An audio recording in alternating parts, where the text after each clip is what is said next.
Okay, I think I'm up and running. Yep, I think you're good. So I hope we're ready to go.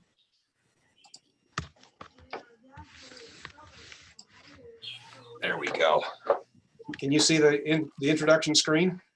Yep, can. Okay.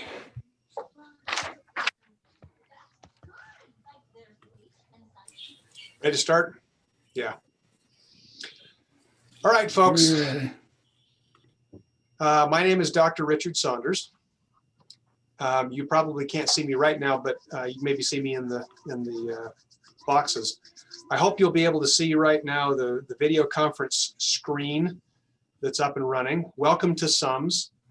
I'm hoping that everybody will find, who's participating in this, will find this useful.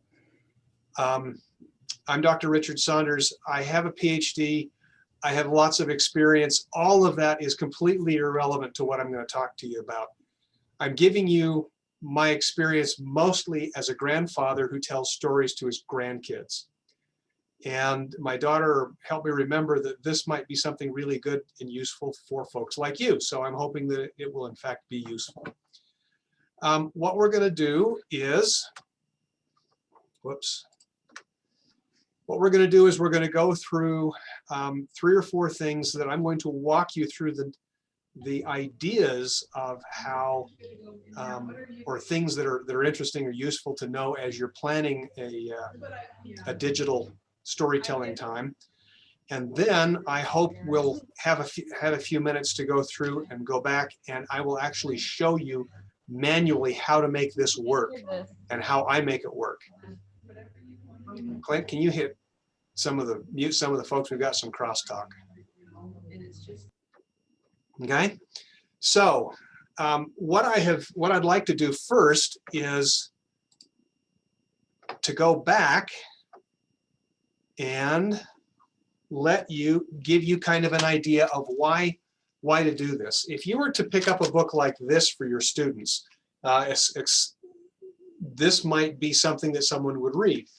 Typically, if you're sitting in a story time, somebody will open up the book and they will either try to read it like this, When Pigs Fly and Tell Stories, and go through the pages this way, and they would say, at the beginning, today I will do what no pig has done before. I'm going to fly. Pigs can't fly, says Henrietta.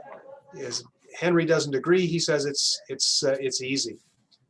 Now, just for entertainment's sake, if you will, unmute yourself and tell me why you think this type of storytelling format through the video either works really well or doesn't work well at all. I'm interested in your feedback. What do you think?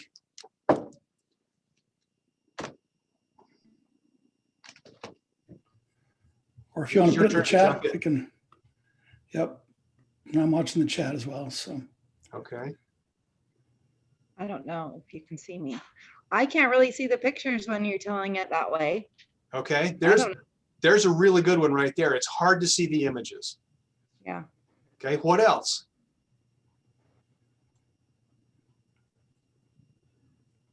Courtney, do you want to say something? Your mic's open. I see Deborah Judd has mentioned in chat that the sun is shining and obscures the pictures. Yes, you're exactly right. I'm sorry for that. I actually have my blinds down. The sun is directly there, and it's tough. Sarah notes that the grandkids like to get up close and feel the story. I think you just got something else that's there too. It's hard to feel anything in this traditional storytelling format where you simply hold something up and try to read one direction. Another problem is that if I'm constantly doing this, then you're not seeing me and you're not seeing the story either. It's distracting. So there's good reasons why storytelling the old-fashioned way doesn't translate well to video or to video conferencing. So if you're going to do a story time, let me give you another model that may be helpful as well. Okay, so here we're going to go into the nuts and bolts.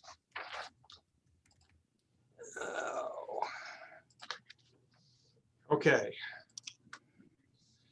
Oh, then we're going to go through the demonstration. I'm actually going to walk you through my suggestions, and then I'm going to show you how I do it and have done it in the past. We'll end up with reading the same story, the When Pigs Fly, but we'll do it in a different format, and we'll see how well that works, okay?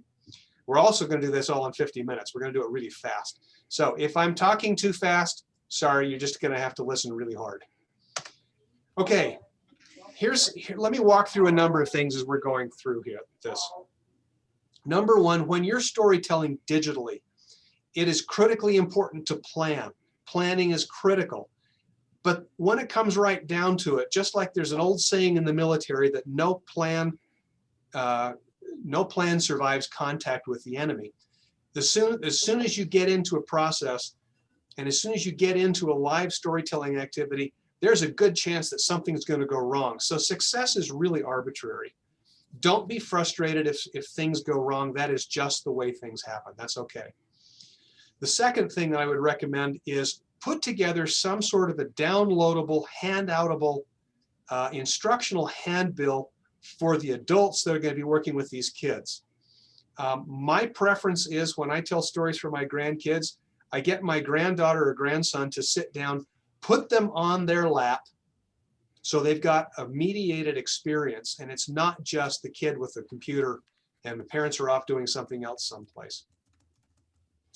I encourage, if you can manage it, you'd have to set up some sort of an email feed or an RSS feed, but sending out to signed up participants a ready to start text alert to their phones will help keep everybody connected and on time.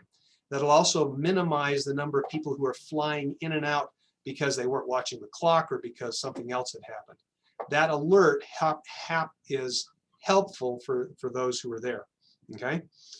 I remind anybody who is involved with storytelling that it is a human activity that requires a time investment. Being intentional about what you are doing requires some planning, some advanced planning on your part as the storyteller or the reader. It's doubly true when you move to a video situation, because while intentionality counts, it takes time and effort and planning to prepare. And I'll give you some examples of that as we get into the demonstrations, okay? As somebody who worked in publishing for a number of years, 20 years ago, I learned also the hard lesson is that you always schedule and plan ahead. So if you're planning on doing a story time on Thursday, the time you want to have that time done is 2 weeks ago. So that you're always working through stories one or two sessions ahead of time. That involves planning on your part, but it also means that you've got some expandable time between when you're finished and when you have to present. If you can do that, that's great. Think about it as a program. If you're familiar with Reading Rainbow, I'd really encourage you to look at LeVar Burton's, the way that television show is structured. It's really, really good. He sets a stage, he presents a story, sometimes two stories, and then goes back and brings it all together. It's a great model to adopt when one is trying to tell stories to kids. It's not about the book necessarily, it's about the story and how it goes from beginning to end and how it relates and how it has context and lots of other things, okay? A couple other things about programming. Number one, that is run your storytelling live. Do not record it, and I'll explain why in just a little bit. If you are going to record, make sure that you make that available with sign-on access only, and there's some legal reasons for that. It's not practical reasons. If you can tie it to a library card, especially if you've got it associated with a public library, associated with a library card, so they have to sign in. The reason being is copyright. When you're talking about a story time, there are laws that are written into the law, into Section 108 of the copyright law, that allows a library to do specific things. When we're getting into the broadcast or the online digital world, all of a sudden the rules that have protected libraries for a very long time start changing. And I want to give you some specific examples. For instance, you want to make very, very sure that you look at Section 107. There's what's called the 4-factor test. This is actually the law itself. And you want to make sure that your use of a story meets all 4 of the tests that the law mandates. You can see them up there on the list, and along with the legal citation. That legal citation helps protect you. If somebody has specific questions about fair use and whatnot, feel free to get a hold of me. You can email me, not a problem. I'll respond to anybody who wants to ask. The other thing that's relevant to you as a storyteller, as a library who's trying to tell stories, is Section 108, limitations on exclusive rights, and this specifically relates to libraries, okay? Section A, subsections 1, 2, and 3 are the ones that relate directly to storytelling, okay? So you want to make sure, for instance, most libraries, including school libraries, are not making any money, so that's usually not a problem. However, you have to make very, very sure that number 2 is met. That means that the collections of the library is open to the public. Now, if you use a personal copy of a story like this book, that's no longer part of the library that's open to the public, and you'd be in contravention of the law right there. That's why you want to stick with material that's coming out of your library collection. Even if you find a great book someplace else, make sure that you buy it for the library, have it cataloged and available before you actually read the story. That's important. And also number 3, and you'll see me in 2 examples that I'm going to give you showing how to make sure that you follow through with Section 108A subsection A subsection 3. Okay, so there are real good legal reasons to be very, very careful about your storytelling as you go forward. Okay, let me talk a little bit about platforms. You'll notice as I get into this that you want to choose books and images with large pictures, large images, mostly because it's easier to see. When you get a book up like this, even the largest images just don't work well. And if you can get one of the large format books, then my face is back so far that you can't see me. So you need something with large images.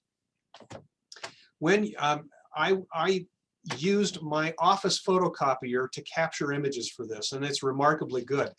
You don't have to have a high quality scanner. In fact, most of the images that I will show you in the presentations that I do are at about 100 DPI.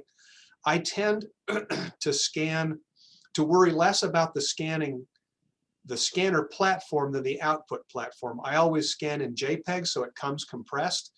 It's not high resolution. You don't need high resolution. You just need to show up on a computer screen, and that usually isn't any more than about 150 DPI. I always scan pages, not spreads of a book. So when you would open when a book would be open, you scan this page by itself, and then in a separate file, scan this page. And I'll show you why in a minute. But that's a really good rule of thumb, because then you know either that you can skip things or that you can add things as you go along. All right. The only challenge that real challenge that you'll find having to worry about scanning is what's called moire. I don't have any examples for you, but you can see it if you're scanning a picture out of a newspaper, which is a really low resolution. Most books are printed in what's called halftone, but you know, if you can find older books, they're typically in whole tone. A whole tone book is where a single color is laid down in an area on a page. Halftone is where the printer has scanned or photographed an image in a color, and then it's a whole series of patterns of dots. Those dots never, when you rescan, never line up exactly, and it's much less likely to happen with a digital image that's being presented digitally. But some of the older books that you can find that are sometimes line illustrations, if they've been printed halftone, you will get a wavy line that goes through them. That's because the screens and the dot patterns don't line up. It's just something to watch for. when it happens, either say we're going to have to deal with it or not, or choose another book. It can be very frustrating, but it's not insurmountable. Okay. I have explored a number of different platforms for presentations. As much as I hate to say it, I keep coming back to Microsoft PowerPoint, mostly because it has the most options available. There are other possibilities that you can use. I'll show you a couple in just a second. I tend to place images in PowerPoint as spreads, so you'll see the 2 pages separately, but I have to place each image separately, and that's very purposeful. After a lot of practice, that's what I've decided to do. The idea of a background is usually a whole tone color that is behind the book. Now, what I've discovered is that when I present stories to my grandkids, the book, even as a spread, usually doesn't take up all of the screen image. So I want something that's not going to be distracting to the kids who are watching. That's why I tend to prefer whole colors and something that works usually well with either the image or a basic black. Basic black means that you can just concentrate on what's there on the screen in front of you. I encourage people to use PowerPoint transitions and animations as part of a storytelling narrative. Okay, that's part of your storytelling structure, is how you go from one image to the next image, or one spread to the next spread.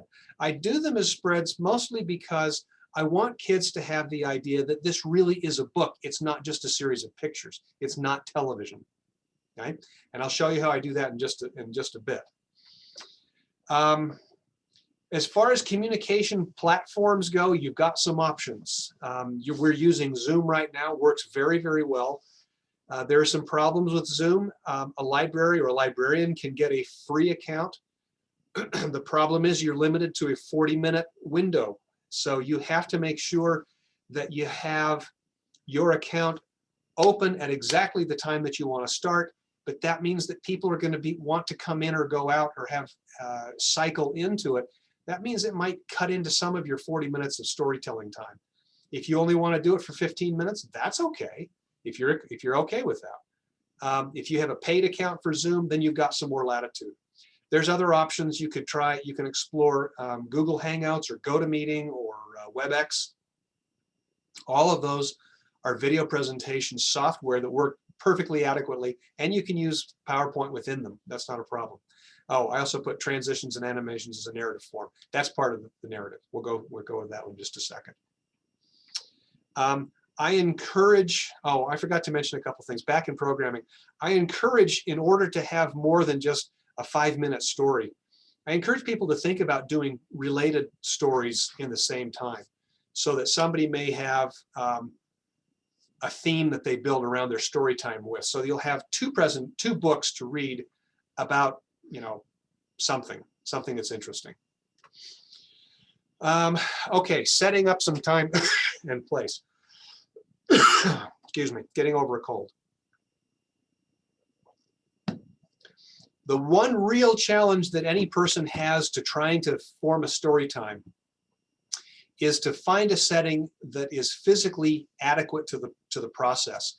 You need dead space. Now, dead space, I mean something with a door, something that has lights and adequate lighting from the front for you, and is not going to be interrupted by telling all kinds of other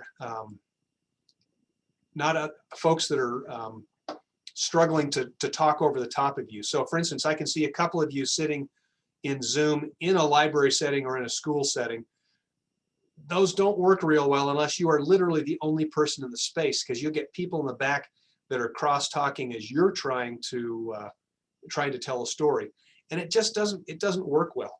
If you have an office or a study room, or can borrow somebody's office, if you can do it at home, if you can do it someplace that you can do it so that there's nobody else around you, that really is the most effective way to tell a story.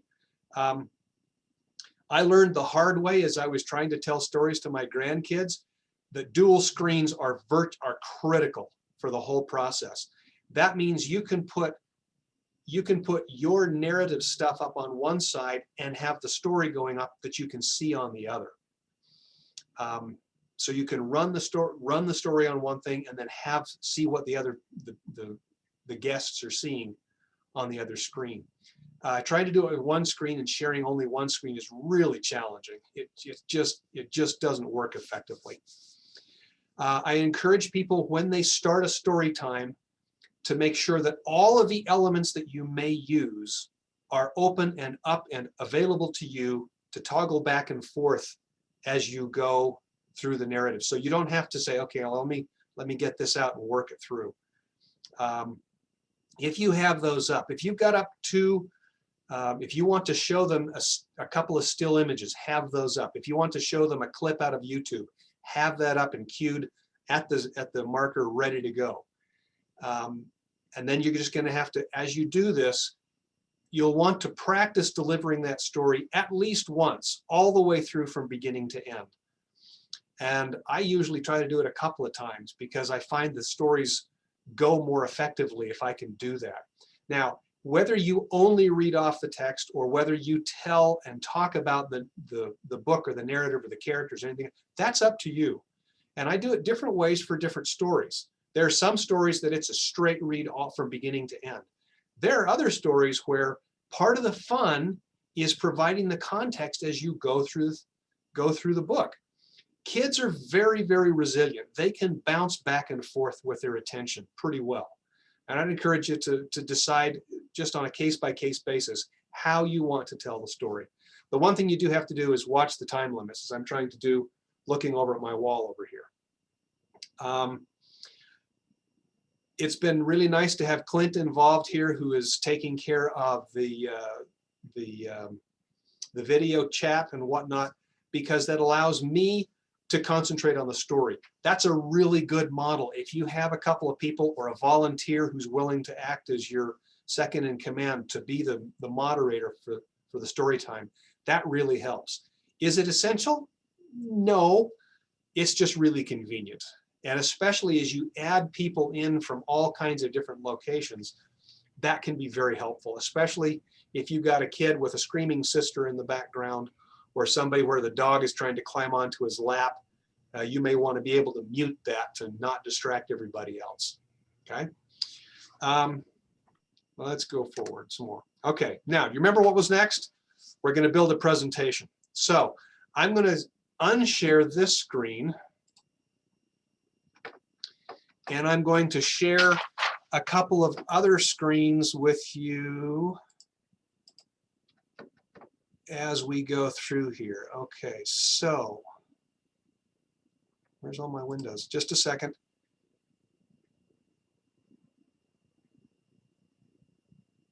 Oh, rats. I broke my own rule. I thought I had it up. All right, let me hang on.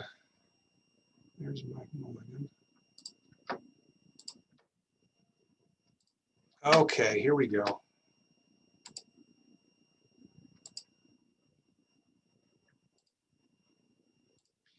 Now, what I'm going to do is share with you the screen, and I've got two things up here that I want to show you how this works. Okay, that's this book right here. And I have put a finished presentation into the link in the SUMS conference. You can download it. It's already complete. It has all kinds of transitions added to it and whatnot. This is the just before it's finished thing, and I'm going to show you how I add images to a PowerPoint presentation and make it go, okay? And I'm going to try and narrate it through. If I forget and stop talking, somebody prod me to remind you how to do that. Okay, this one is the James Burke book, and you can see here, this is the presentation screen, or the building screen as you're going through a presentation. All one has to do, it's fairly simple. All one has to do is go down to the bottom, you hit a Control M in PowerPoint to add a screen, and then there's two ways to add images. You can use the image here in the center of the thing. I tend to go up here to where it says Insert at the top, Insert Pictures. Okay, and then it'll bring up the dialog box. The dialog box has some options. I encourage, let's see, let me get, I was going to have this up and I forgot where I put it. Just a second. I was in faculty meeting just before this and didn't get everything opened up. Okay, see why you practice ahead of time? Then you don't leave your folks hanging like that.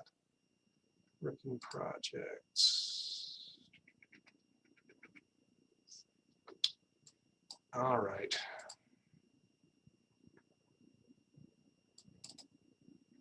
Nope, it's not in that one. Oh, this is embarrassing. I was so carefully organized. Hang on. No, not that one. Don't give up on me. I really am more organized than you might think. Desktop. You got plenty of time. There we go. It was on my desktop. Okay. Now, when I've got that up, you'll want to be able to set your images for the icons rather than a list. It's just really simple. If you'll notice, as I have scanned these, the scanning takes place, and I just let the machine, I scan the book sequentially. Then I let the machine assign file names to it. If I do it sequentially, what comes up, even though that doesn't really help me with the image itself, it gives me the sequence that I can use as I'm building the thing. Okay, so you can see that this image and this image are the two that are down here.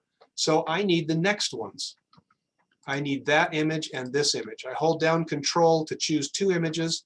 That gives me two file names in the box here, and then I click Insert.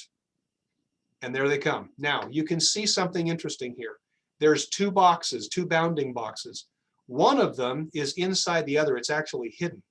So what I do is I click on this one. Come on, click outside and then click on this one.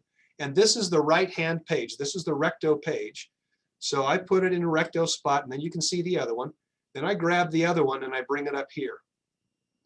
I use the lines that show up in PowerPoint to help organize things. And then if you'll notice up here, I've got a ruler that's available. Most people don't turn on the rulers, but working in printing, I learned that those are really useful. You can find those by going up here to View and then clicking right here on Ruler. That will give you that ruler that allows the ruler to come up. Okay, so we go back into Insert. Come on, where's my ruler again? And then I use the ruler to say, how big do I need these images? Now, you remember I mentioned I don't usually get them large enough. Good lines, come on. More screen sharing. This is now not fun. Okay, then I match them up fairly well. And when you click outside the box, you can see that they pretty much match like the page of a book. It's not perfect. In fact, I could probably just make this a little bigger. And you work with the corner images rather than the side ones so that you don't stretch the image. You actually keep it together. And that's probably good enough. And you can use the arrow keys to move things over a little bit. Okay, so that's one page. I just added it. It didn't take very long. You make it go. Then another thing, let's add another one. So I go back up to Insert, choose Pictures. That brings up the dialog box. I choose the next ones. You can see them here. These are the two that I just added, so I need the next ones right here. And then I do the same thing. Now, if I move it that way, if the two of them move together, so I click outside, click the first one, move it to the right. Whoops. I need this one out of the way. Okay, add this, move it up. Move this one a little bit, shrink it down just a bit so it fits. That's about it. You can see on the ruler, I've got it set so that it doesn't measure from, it measures from the center rather than from the left or right. That gives me a midpoint that I can look at very closely. If I can just eyeball it and see, well, this is about the middle of where the image is, I want it to be, so all I have to do is match that, the sides to that image, to that position. Let's go a little bit more. The idea is that you get your images to match in the center. And there we go. That's not perfect, but it's good. It's good enough. Okay, it's good enough. So that's another spread. The only one that's left, click Control M again. Now this one's a little different. I go up to Insert, do Pictures again, scroll down. The last one is a single image. There's only one part of the book that's of any use. So because it's also kind of the large conclusion, I'm just going to let that one sit by itself, which means I can grab this corners and make it big enough and then move it over. Now PowerPoint has a function or feature to it. If I'm holding down the left mouse, the left button on the mouse, once I start moving an image, I can check and see if it's centered. You see that red line that's come up there down the center? That'll go away as soon as I leave, as soon as I release the button. So there we go. Then I save the file. Okay. That's as hard as it is to tell stories. Now, hang on a second. There's a couple of other things I did. Now that I've added the pages in the way that I want to do it, I go back and I say, okay, I want to give this sense of a feel to that. So I go back to number 16 and I go up here to where it says transitions. Transitions is the way that the software will move between slides. So in this case, because I'm an old school librarian who loves to read real books to real kids, I go up here to transitions and this brings up a number of options. So I can do all kinds of fun stuff to make them come in from different directions or do different things. I'm very conservative and traditional in this respect, and that is I go to the next one.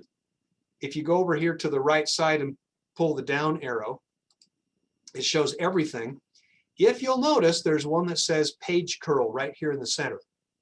I love this feature because what this does, watch the screen as I'm clicking on this. What it does is it turns the page for me. I love that. That gives a sense of completeness to what I do. The problem is I can't move the page curl, so I always have to go to the same spot, choose page curl, and it'll do that. Now, the important thing to remember about transitions is when you add a transition to the page, it's the one that leads to that page. It's not the one that comes away from it. Okay, so this doesn't go to the next image. It goes to the image that you've got blocked. So if I did page curl here, watch what will happen. I've got a single image, but I've got page curl. Whoops, and I always add one more to end the thing. And if I do page curl on this one, it folds in the center. I don't want it to fold in the center. So I choose something else. You can either do, for instance, this one can be peel off, which looks like a page curl. It just takes it all the way off. Or actually, I typically go to fade and just let the story fade away. That's like closing the book. Okay, does that make sense? That help? Thumbs up, not thumbs up? Okay, got a thumb up. That'll work. No questions in the chat. Yeah, thumbs up. Okay, good. I'm going to show you something else that you can do as well. I've saved this one. We'll come back to it in just a second. This is one of my very all-time favorite stories. It was my favorite story as a kid. You probably recognize it, right? Mike Mulligan and his steam shovel. Love it. Classic tale. What I discovered, however, when my grandkids started learning to read, I was finding more time that they were trying to read along with me. And I said, this isn't working, because they read a little less than somebody who's in their 50s, a little less quickly. So they were staggering over the words. What I found was if I could give them a visual prompt, they were more likely to follow along with me. Now, as you're dealing with kids who are getting into 2nd, 3rd, 4th grade, this might be something you want to do selectively. It's very time consuming, it's very intense, but it works really, really, really well. Now, I've put a page, a downloadable guide that you can download in from the SUMS conference website that has how you do this. So I will encourage you, if you want to bring it up. In fact, let me see if I've got it up here. Yep. Nope, that's my other one. Okay. You can find it right here where it says session tip sheet. If you'll click on that, that'll give you my step-by-step instructions on how you do these different things. Hopefully it's very simple. Okay, I'm going to bring up, whoops. All right, it got hidden behind something, so I didn't bring it up. All right, here's how I work this one. I'm going to show you how this works first, and then I'll go to the next one, okay? There's the page curl for the first image. Now, watch what I do with the text. Mike Mulligan had a steam shovel, a beautiful red steam shovel. Her name was Mary Ann. Mike Mulligan was very proud of Mary Ann.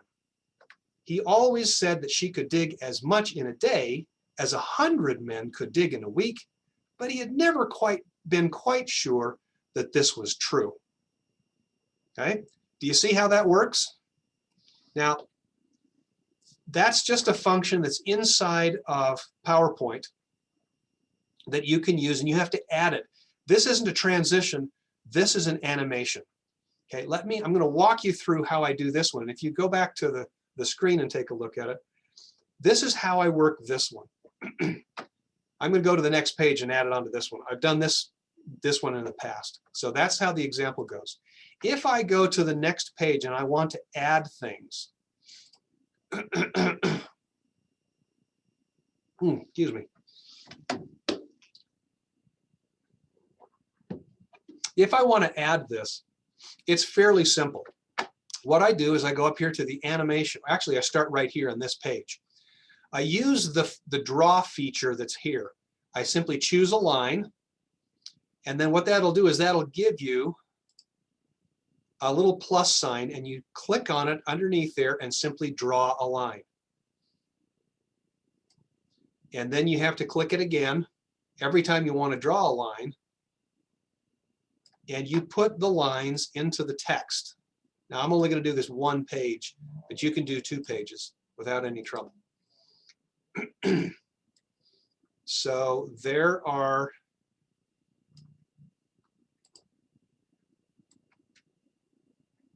two lines. Now, the important thing is these lines exist independent of your image. They are drawn over the top of it. So they're just above the image, they're not on there. So I've gone through and I have put the lines in this, and I can put it on the other pages and go through it as I go, okay? Then I have to go back and I can click all of these lines, hold down your shift key, your control key rather, and click on the lines, and you can select all of them, and they have a circle on the end of them, and then hit a right click, and it will say, no, that's not it. Oh, rats. Okay, right click. Where's my size and position? Format shape. Okay. What that'll do is it'll bring up this dialog box. I did a right click. I go down here to where it says format picture. That's not supposed to do that. It's not the way. Okay. And then I look for solid line on the right side here. And then I can choose color. If you want to choose different colors for each sentence, you can do that. I'm just going to leave blue in there for right now. What you want to do is to go down here to where it says width. Now, what this will do is add thickness to the line. You want your students to be able to see it as it's on the screen. Okay. Now, I didn't catch the other one, but you can see now on this one, that these with the circles at the end of them are now a little bit thicker than this one at the top, which I missed. So I'm going to click on that one and add it. And I typically use a 1.5 point line on the text. Any thicker than that, unless the images are very large, this is perfectly adequate for what you've got. Okay, so now I go back to the, okay, that's what I need to do. I got to go to the animation pane. That's up here on top. You said transitions we used. This one is now animations.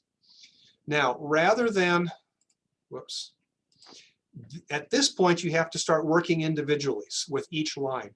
So each one of the lines needs to come in, and I use a wipe for that. You can see the star that says wipe.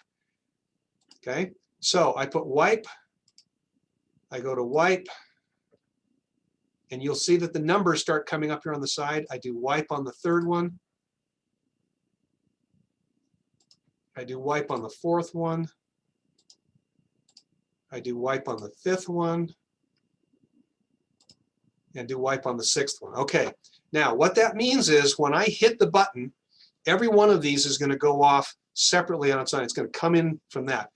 However, along with the wipe function, you've also got to use the effect options. In this case, I want to click all of them again, get them all to be this peachy orange color. And then under effect options, click from left, because that's the way you read, right? Left to right. So I do left to right, and you can see it'll draw it on there just like that. Okay, now you have to go back and do it again. In this case, you also want to go back and add disappearing lines as well. So again, you have to work with them individually. So click outside, choose one of them, and you have to go up here to the menu, and then I choose fade. And you have to do that for each line. Okay, now wait a second, I need to get my animation pane. I'm sorry, I forgot to turn this on first. This is the animation pane. You can go up here and find it in this corner, right beside where it says add animation. Okay, so I've clicked on the animation pane. If I look at it, whoops, if you look at it, what I've done is I chose this first line and then added fade to it, but now you'll notice in the list, it's a red star, not a green star. I need both of them. So I'm going to back up a bit, and I'm going to show you how to do this. Where I have got this first line chosen, I need to use this add animation button right here. If I add an animation, then I can choose fade, and it adds it to the list. Okay, but it adds it to the bottom of the list. So once I've done that, I grab it and I put it up under the first line. Okay, and then I do the same thing for this. For now, what's number 3? I add an animation and I choose fade. And then I have to put it up underneath the number 3. And then I do number 5. And it's the same thing. You add an animation to that line. And you put it up underneath number 5. Well, the reason you do that is so that your lines disappear. If you don't, then they just stay on the screen, which may be okay for the way you want to do it. Here's 8. I add an animation, and then I fade. And I go up underneath, actually 7. Whoops, wait a minute. I missed one. I missed that one.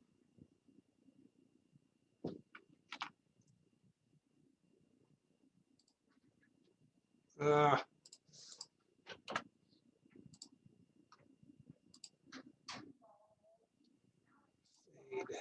we go. Okay, so what happens as you go along through this, you'll find that your numbers go from even, odd to odd, odd, odd, odd. That's what you're looking for, because then you have a line coming in and a line going out. Let me put that there, and then we have one more to which we add an animation. and that's in the right place. Okay, so if we were to play this, and you can use this button to check yourself, what you'll see, whoops, you have to start at the top. You'll see how that works. It goes on and through it. Now that's what you want. But that means you have to hit the button, hit the space bar every time you want something to change. So beyond doing that, I go back, and where I have a red star, click on the red star, I click up here to say, rather than on click, I say after previous. So now it takes the numbers off the red stars and it puts them in line with the green stars. And what that will do, I'll show you in just a second here.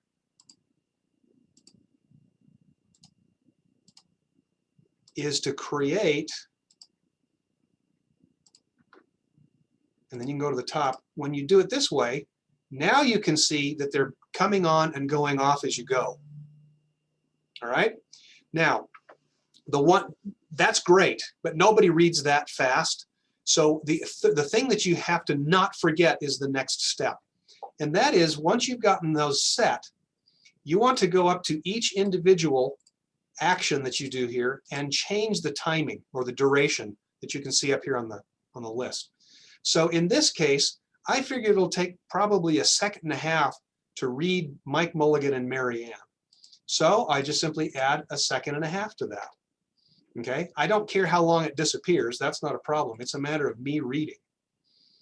Okay, now, and in this case, I really want this one to follow right in, so my sentence isn't really weird. So I'm going to add this one after the previous one. So when you look at this, the way this is going to run, it's going to go together like that. Now that was probably harder to see than I probably could have made it, but let me get it from there. So number 2, I want to follow that one as well. So what I'm doing is I'm putting this into sentence form. So it will read, it'll draw and delete the lines as I read. And then when I'm ready for another sentence, then I hit the space bar again and make it go. So for instance, we have 2 sentences here. So sentence 1 is these 3 lines. Sentence 2 will eventually be these 3 lines themselves. You can see why you don't do this for every story. Okay, so now I have 2 sentences. I have 2 ways to make this work. So if I go down here to try it out, I can say, Mike Mulligan and Mary Ann had been digging together for years and years. And if I want to stop, I can do that. And then I can say, Mike Mulligan took such good care of Mary Ann, she never grew old. And that puts it out there for you. Okay, do you see how that works? It's a workable process. It takes a little bit of time, but boy, does it make a difference for students who are learning to read, because they can then follow along. Now for upper division or upper level readers, oh shoot, I just dropped my book. Oh, for upper division readers, you can even do things like this. This is the I Survived series. This one has some images that you might decide to put in there. I would maybe not scan just the image, scan the whole page and read the story and put it up like you've got it here. That gives them something to work with. For doing things for upper levels, middle and upper level students, you can probably do things like simply turn the page and read the story as we're going. We got 5 minutes left. Oh my word. Well, 10, but yeah, start wrapping up probably. All right. I want to read Pigs Fly here really quickly, because this is kind of where it puts together, and I want to show you how this works.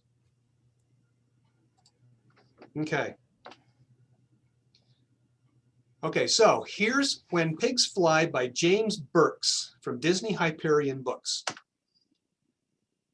Text and illustrations, copyright 2018 by James Burks. That's the important thing that gets you legal protection. The law says you have to make sure you have the copyright page up on any reproduction that you do. That's why you always, always, always include it and talk about it in your story time, even though the kids won't be interested at all. Okay?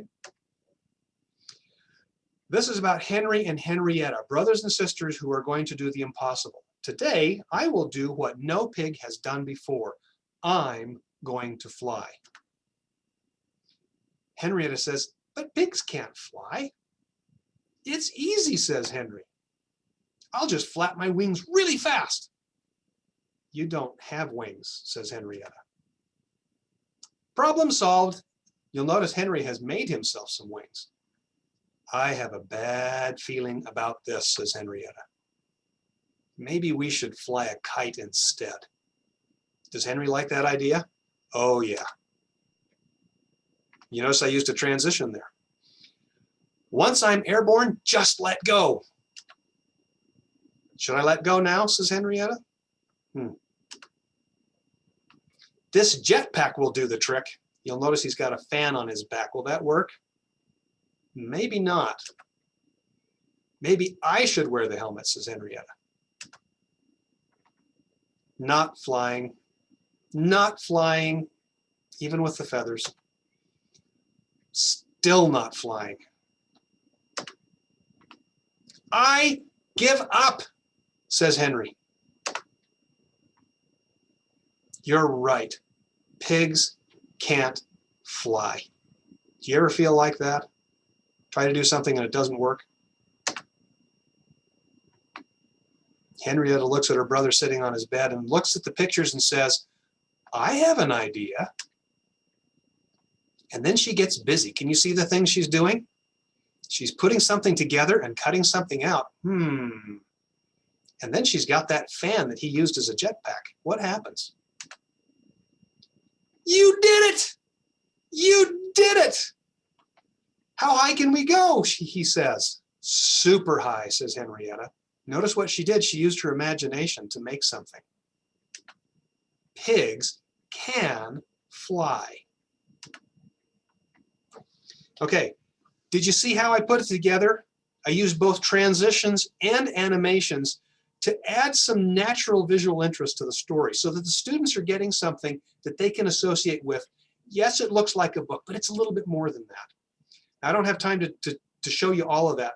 The most important thing is what I've learned, and that is you just simply experiment with PowerPoint and lots of time to make something that interests you and your students, okay? So that's pretty much it in a nutshell. I'm going to open this up for questions at this point and let you have at me with what I can tell you. Okay, so you're welcome to unmute yourself and either ask or use the chat box and do it that way. Either one will work.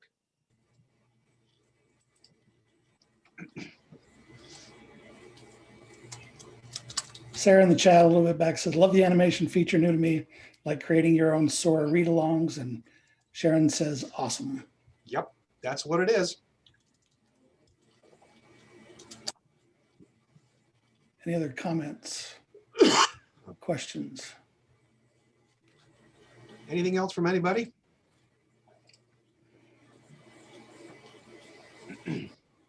Have you ever done something like this with a chapter book or for older students? Yes. Yes, I have. And you can do this in a couple of different ways. If you want to read the whole story, then you're welcome to do so. I would break it up into sections by chapter. However, if you're working with a teacher who wants some enrichment for her students, I'll often build a couple of chapters into a larger experience. And that's one thing I didn't really get time to talk about is you always want to have some sort of a lead in. For Mike Mulligan and his steam shovel, I found some YouTube footage that shows a red steam shovel operating with the sound. It's a whole different experience. And I start off by talking about an excavator. Do you know what an excavator is? And why is an excavator? What do you do with an excavator? I have a grandson who's big into heavy equipment. So that's why I told him this story. And then on the outside, and once you've finished, if you've got very young kids, then invite them to write their own story about something that's heavy equipment, or encourage them to draw a picture or color a picture, and then take a photograph of them with their picture, submit it to the library, put it up with their name on it. You put that on a bulletin board, or you can put that up on a web page. Simple and easy to do. It's very, very simple. For older kids, with something like this, I might take 1 or 2 key chapters and then always encourage them, you can find out what this is about. You don't only have to just take my word for it. Again, that tagline from LeVar Burton and Reading Rainbow. So yeah, you just have to stretch a little bit, give children with chapter books only part of the story and encourage them to find the rest, encourage them to become agents themselves. What else? Someone asked if it could work with Google Slides, and I replied, yep. Probably Yes. the transitions might be a little different, but The transitions are different. Lots of It options. works much less effectively than does PowerPoint. PowerPoint, while it's commercial, is also one spanking good piece of software. And then let's see, WeVideo has a read-along template I've been practicing with. Could be good for chapter books, and Spark Video Yep. could also be a good one as well. Other platforms you can use. Yeah, and then I mentioned Prezi Video. It's a fun little tool. You can build your slides, and then it like puts it to the side of you, so you're like inside of the video, kind of That can telling your work too. story. Yep. Yeah. That can work too. There's lots of options. I use PowerPoint because I had it on my office computer, but also because it has that page turn transition that I really like to use. Anything else? What else can we talk about? What was that name again, Sarah? Prezi Video. It's in the chat. Prezi Right. Video. As long as we read the copyright before presenting, we won't get into trouble for the copyright. I think as long as you keep control of the copy of it. Yeah. What you're doing, I'll let you speak to that. The courts are very specific. What you're doing is making it what's called an iterative use. You're simply reading the entire section of a book like When Pigs Fly or Mike Mulligan. And so since you're making an iterative use, you have to make sure that they have a copyright. It's not protection in the sense that it's an insulation. But if it was ever questioned, you would be able to demonstrate, I have followed what the law says for a legal use by a library, okay? Make sure that you don't use your own books if you're reading to students. If you're part of an institution, do not use your own books or somebody else's books. Only work with the books out of your library. Those are what's called a legal copy. They have been purchased, they're used, and they're protected under the copyright law exception for libraries. What else? Anything? Sarah mentions many major publishers Right. have given reading permissions through December 31st, some until March. Yeah, but just make sure that you have that permission. Permission is really, really, really, really important. You either have to have permission or you have to have a defendable exception. And what I showed you with those 2 legal statements are defendable exceptions. If you have permission, that's a different story. Okay, next session starts in a minute, so if you got one to run to. All right. See you, thank folks. you. It's been fun. Yep. Pause the recording and get that recording to Chris when you can. I will do that. Okay, thanks. Great job. I enjoyed it.